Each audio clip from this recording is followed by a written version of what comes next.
The introduction of Paradise Lost conforms to epic tradition, with John Milton stating his theme of the fall and invoking a heavenly muse to inspire his effort to justify the ways of God to man. He begins his story in medias res. The rising action of the poem begins when God has cast Satan and his rebel army of fallen angels out of heaven, and they are floating on a fiery lake in hell. Led by Satan, these fallen angels form a council to debate how to continue their resistance to God. Through his second in command, Satan convinces them that the best target is man, God's newest creation. Satan volunteers to fly to the world full of God's new creatures. His children, sin and death, help him exit through the gates of hell. When Satan promises to return territory usurped by God, chaos and night direct him to the new world. God already knows that Satan will succeed in tempting and corrupting mankind. He announces that man will be punished for his disobedience because he created humans to be strong enough to withstand such temptations. He claims that his new creations will be punished by death unless someone in heaven is willing to die on their behalf. God's only Son volunteers. Satan lands in the new world and sneaks into the Garden of Eden disguised as a cherub.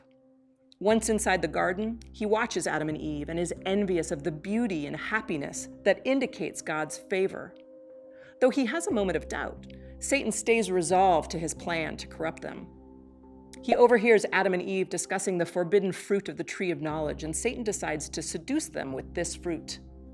Uriel, an angel guarding paradise, realizes that the cherub is really Satan in disguise, and he sends angels to find the intruder.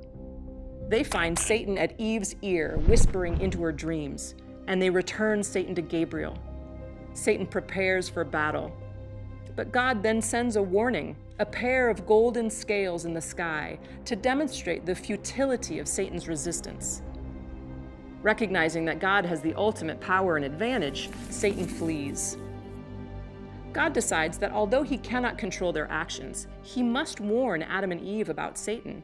So he sends his archangel Raphael to Adam to remind him of his free will and to warn him about Satan's plotting. Raphael also tells Adam the story of Satan's rebellion in heaven, the ultimate defeat of his army, and his expulsion into hell. After Raphael finishes telling Adam the story, Satan returns to the Garden of Eden, taking on the form of a serpent. In the climax of the poem, Satan finds Eve alone and tempts her with knowledge and status if she eats the fruit of the tree of knowledge. After hesitating, she eats the fruit and then offers it to Adam. Though he realizes that they're doomed, Adam eats the fruit, so they will share the same fate. In the falling action, God is angry and sends the Son to the Garden of Eden to deliver his judgment. Eve and all women will experience pain in childbirth, and they must submit to their husband's will. Adam and all men will labor to grow food from cursed ground. Satan's delighted by his success, and his children, sin and death, build a bridge between hell and earth.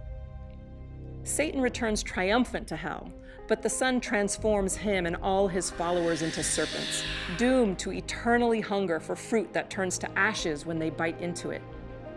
God next orders angels to change the new world to reflect Adam and Eve's fall, and they alter the weather and create discord between humans and animals. Adam and Eve argue and blame each other for their condition, but ultimately they confess to God, ask pardon, and repent. God is merciful, promising to reward their obedience with an afterlife in heaven. God sends the archangel Michael to show Adam visions of their future. Cain will murder Abel, tyrants will rule, and God's flood will wipe out all but Noah's family and their animals. The vision of Noah's survival offers Adam hope in addition to depicting the suffering that humans will endure. In the resolution, Adam and Eve finally leave paradise, accepting their fate.